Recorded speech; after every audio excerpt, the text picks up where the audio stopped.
تو اس لیے آدھے گھنٹے سے کچھ زیادہ کوشش کریں گے کہ 35-40 منٹ سے زیادہ نہ ہو انشاءاللہ. 40 منٹ. تو ہم لیتے ہیں سورۃ الناس. اعوذ باللہ من الشیطان الرجیم. بسم اللہ الرحمن الرحیم. قل اعوذ برب الناس ملک الناس الہ الناس من شر الوسواس الخناس الذي يوسوس في صدور الناس من الجنة والناس. قل کہہ دیجیے اعوذ میں پناہ لیتا ہوں، میں پناہ میں آتا ہوں، برب الناس لوگوں کے رب کی، ناس کے معنی لوگوں کے رب کی پناہ میں آتا ہوں، اس کی پناہ لیتا ہوں. ملک الناس، ملک کے معنی بادشاہ، ناس لوگوں کے بادشاہ کی پناہ میں آتا ہوں. الہ الناس، الہ کے معنی معبود جس کی عبادت کی جائے، تو لوگوں کے معبود کی پناہ لیتا ہوں، اس کی پناہ میں آتا ہوں. من شر الوسواس الخناس، من کے معنی سے، شر کے معنی شر برائی، الوسواس جو وسوسے ڈالنے والا ہے، وسواس کے معنی وسوسے ڈالنے والا، الخناس جو ہٹ کے آنے والا ہے، یعنی جو بار بار حملے کرنے والا ہے. الذی جو، الذی کا لفظ جو ہے یہ اس میں موصول اس کو کہتے ہیں. الذی جو یوسوس، وسوسے پیدا کرتا ہے، برے خیالات پیدا کرتا ہے. فی صدور الناس، فی کے معنی میں، صدور جمع صدر کی، ناس لوگ، جو لوگوں کے سینوں میں وسوسے پیدا کرتا ہے، برے خیالات پیدا کرتا ہے. من الجنۃ والناس، وہ جنوں میں سے ہے، اور الناس لوگوں یعنی انسانوں میں سے ہے. یہ تھے اس کے لفظی معنی. اس کے بعد اس سورت کی فضیلت کے حوالے سے ہم نے بیان کیا ہے، سورۃ الفلق کے ساتھ اس کی کیا فضیلت ہے. مزید خصوصی طور پر اس سورت کے بارے میں ایک روایت آتی ہے کہ رسول کریم صلی اللہ علیہ وسلم کو بچھو نے ڈسا. آپ نماز پڑھ رہے تھے تو بچھو ڈستا ہے، تو آپ نماز کے بعد پانی منگاتے ہیں اور نمک منگاتے ہیں. پانی اور نمک جو ہے اس جگہ پر لگاتے ہیں جہاں بچھو ڈسا تھا، اور ساتھ ہی یہ سورت، اور بعض دوسری روایتوں میں آتا ہے کہ سورۃ الکافرون اور سورۃ الفلق بھی پڑھی، اور بعض روایتوں میں صرف اسی کا ذکر آتا ہے کہ آپ یہ سورت پڑھتے رہے اور اس کو اپنے آپ کو دم کرتے رہے. خصوصی طور پر اس سورت کے حوالے سے یہ، ورنہ اس کی جو فضیلت ہے باقی سورۃ الفلق کے ساتھ بیان ہو چکی ہے. قل کے معنی کہہ دیجیے، آپ کہہ دیجیے کس کو حکم ہے؟ آپ صلی اللہ علیہ وسلم. تو بعد نے کہا ہے کہ آپ کو اللہ نے کہا کہہ دیجیے، تو آپ نے پھر قل کا لفظ نہیں کہنا تھا. اگر آپ کو بات کہتا ہوں کہ فلاں کو یہ بات جا کے کہو، آپ اس کو کہو گے کہ قل کا لفظ وہاں پر کہو گے کہ فلاں کو یہ بات جا کے کہو، اس کو جا کے کہو گے ایسی یہ جملہ کہو؟ نہیں کہو. تو بات بڑے جو زیادہ ہی بیچارے جن کا دماغ تیز ہوتا ہے نا، ہر چیز پر نکتہ چینیاں کرنا. وہ ایک ہلاک ہو گیا ہے گرین بک والا، اس نے اس طرح کے اعتراضات کیے. پہلی بات تو یہ ہے کہ نبی کریم صلی اللہ علیہ وسلم کے اوپر جو کچھ نازل ہوا، جن الفاظ سے، جس انداز سے نازل ہوا، آپ نے پورا کا پورا امت کو پہنچا دیا، حتیٰ کہ قل کا لفظ بھی نہ چھوڑا. سمجھے نا؟ اگر ان کے فلسفے کے مطابق کہ آپ کو قل نہیں کہنا چاہیے تو اس کا معنی کہ آپ نے قل کا لفظ بھی نہیں چھوڑا، وہ بھی لوگوں کو بیان کر دیا. لیکن ہم کہیں گے کہ یہ خطاب صرف نبی کریم صلی اللہ علیہ وسلم کو نہیں ہے. ہم کوئی شک نہیں کہ قرآن کریم میں وحی میں سب سے پہلے آپ مخاطب ہیں، لیکن آپ کے بعد پوری امت مخاطب ہے قیامت تک.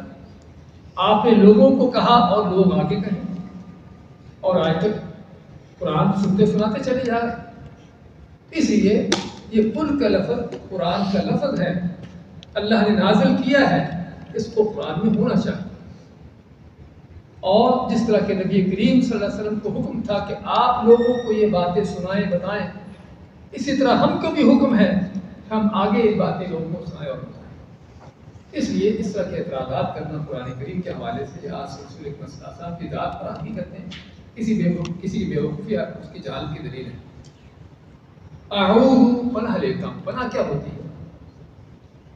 پناہ کا معنی کہ جب انسان اپنے آپ کو دیکھتا ہے کہ وہ کسی چیز کے مقابلے میں کمزور ہے، اس کے پاس ذاتی طور پر اتنی طاقت نہیں ہے کہ اس کا مقابلہ کر سکے، پھر انسان محسوس کرتا ہے کہ اس کو کوئی چیز چاہیے کہ جو اس کو بچا سکے، یعنی کوئی خطرناک آپ کے سامنے چیز ہے کہ جس کا آپ کو خطرہ ہے اس سے نقصان ہونے کا، اور آپ خود اس کا مقابلہ نہیں کر سکتے، پھر کیا ہے؟ پھر آپ کسی کی تلاش کرتے ہو کہ جو آپ کو اس سے بچا سکے۔ ہاں، یہ جس کو تلاش کرتے ہو بچانے کے لیے، یہ کیا ہے؟ یہ پناہ لینا ہے۔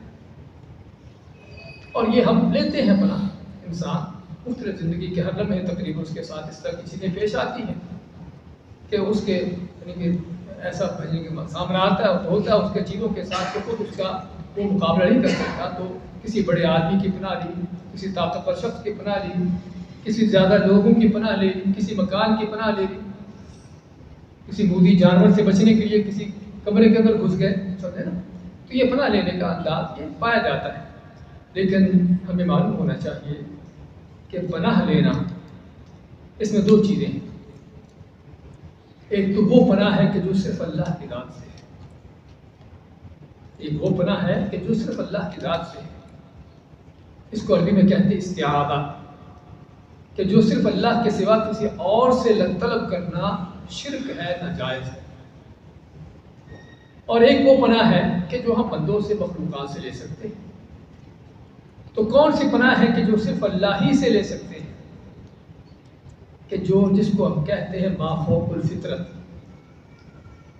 وہ پناہ جو غیبی ہو، وہ غیبی طاقت کو، غیبی چیزیں، ایسی چیزوں سے پناہ دینے والا صرف اللہ ہے۔